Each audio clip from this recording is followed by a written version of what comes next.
অনেক দিনের ইচ্ছা মা লক্ষ্মীর একটা সাদা শাড়ি লাল পাড় করব। আমি নিজেই মেশিনে সেলাই করে নিজে বানাচ্ছি, বানিয়ে আপনাদের দেখাবো। এটা পাড় করছি সরু করে, তারপরে ডিজাইন করব। মেশিনে ব্লাউজও বানিয়ে নিয়েছি, সায়া বানিয়ে নিয়েছি। দেখো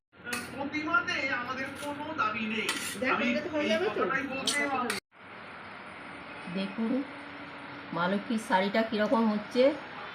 আমি তো করতে জানি না, এই প্রথম করছি।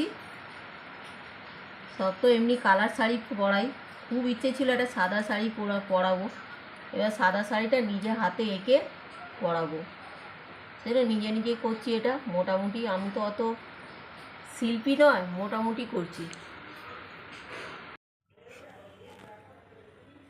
দেখুন শাড়িটা আমার পুরো কমপ্লিট হয়ে গেল।